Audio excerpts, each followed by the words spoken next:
உங்கள் வாழ்வை வாழ. Cheers, a senior living by Casagrande. Life begins at 50.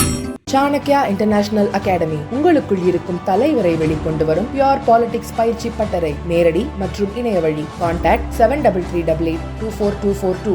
துவக்கத்தில் நான் பேசும்போதே சொன்னேன், நம்முடைய மாண்புமிகு முதல்வர் அவர்கள் ஆசிரியர்கள், அரசு பணியாளர்கள் உட்பட அனைவருக்குமே பரிச்சயமானவர். அவர்களுடைய கோரிக்கையை நிறைவேற்றி கொடுப்பதில் எப்போதும் ஆர்வமாக இருப்பார்.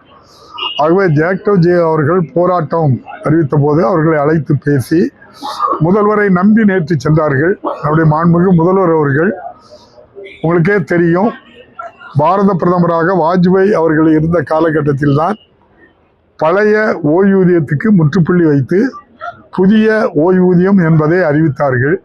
அது இந்திய அளவில் அவர் அறிவித்த அது நடைமுறைக்கு வருவதற்கு ஒரு ஆண்டுக்கு முன்னாலேயே மாண்புமிகு மறைந்த தலைவர் நம்முடைய அம்மையார் ஜெயலலிதா அவர்கள் தமிழ்நாட்டில் அதை ஓராண்டுக்கு முன்னாலேயே அதை நடைமுறைப்படுத்தி விட்டார்கள். இதெல்லாம் கடுமையான போராட்டங்கள்லாம் நம்முடைய ஆசிரியர்கள், அரசு அலுவலர்கள்லாம் போராட்டத்தை தொடர்ந்து நடத்தி வந்தாலும் கடந்த 5 ஆண்டு காலம், இந்த அரசு பொறுப்பதற்கு முன்னால் 5 ஆண்டு காலத்தில் நம்முடைய மாண்புமிகு இன்றைய முதல்வர் அவர்கள் எதிர்க்கட்சி தலைவராக இருக்கும்போது திராவிட முன்னேற்ற கழகம் ஆட்சிக்கு வந்தால் ஆசிரியர்கள், அரசு அலுவலர்கள் உட்பட அனைத்து அரசு பணியாளர்களுக்கும் பழைய ஓய்வூதியத்தில் ஒரு சில மாற்றங்களோடு தருவோம் என்று சொல்லி இன்று அறிவித்த முதல்வருக்கு உங்கள் சார்பாக, ஆசிரியர்கள் சார்பாக, நானும் ஒரு ஆசிரியர் என்ற முறையில் நம்முடைய மாண்புமிகு முதல்வர் அவர்களுக்கு நான் பாராட்டை தெரிவித்துக் கொள்கின்றேன். தமிழ்நாட்டில் இருக்கவங்க ஜனநாயகம் நொறுங்கி கிடக்குன்னு சொல்ல மாட்டாங்களே. இந்தியாவிலே ஜனநாயக ஆட்சி, இந்திய அரசியலமைப்பு சட்டப்படி ஆட்சி நடந்து தமிழ்நாட்டில் தான் சொல்லுவாங்களே தவிர அது புதுசாக சேர்ந்தனால ஏதாவது சொல்லணுங்கிறதுக்காக சொல்லுவார். நன்றி. நான் நம்ம அண்ணாமலை சாருக்காக நான் இதை சொல்லலை. ஏற்கனவே 2021 இந்த அரசு பொறுப்பேற்பதற்கு முன்னால் தென்னிந்திய போதை ஒழிப்பு மாநாடானது சென்னையிலே நடைபெற்றது. உயர் அதிகாரிகள், IAS, IPS போன்ற அந்த துறை சார்ந்த அதிகாரிகள் எல்லாம் தென் மண்டலத்தில் அந்த ஒரு சென்னையிலே நடைபெற்ற அந்த கூட்டத்தில் சொன்னாங்க, போதைப் பொருள் 1600 மடங்கு கூடுதலாக தென் மாநிலங்களில் பயன்பாட்டில் இருக்குன்னு சொன்னாங்க. 1600 மடங்கு.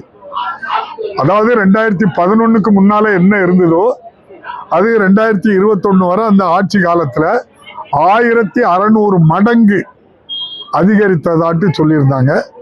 தமிழ்நாட்டை பொறுத்தளவில் பல மாநிலங்களில் இருந்து தொடர்ந்து இப்படிப்பட்ட போதை வரிசைகள் எல்லாம் அனுப்புகிறாங்க. நீங்கள் சின்ன மாணவிகளை கெடுக்கவும் நோக்கத்தோடு பல இடங்கள்லேருந்து, பல மாநிலங்களிலிருந்து கூல் டிப்ஸ்ன்னு ஒன்றை தயார் பண்ணி அனுப்புகிறாங்க. இதுதான் நம்ம மாணவர்கள் மத்தியில் கொண்டு வந்தது.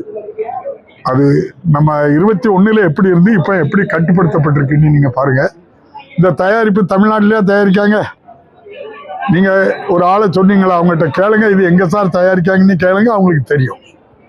ஆக தமிழ்நாட்டை குறிவைத்து, மாணவ சமுதாயத்தை குறிவைத்து நன்றாக படிக்கிற மாநிலத்தை நிச்சயமாக தொடரக்கூடாது என்பதற்காக இப்படிப்பட்ட சமூக விரோத செயல்களில் ஈடுபடுகின்றவர்களை மாண்புமிகு முதல்வர் அவர்கள் இரும்பு கரம் கொண்டு அடக்கி கொண்டு இருக்கின்றார்கள்.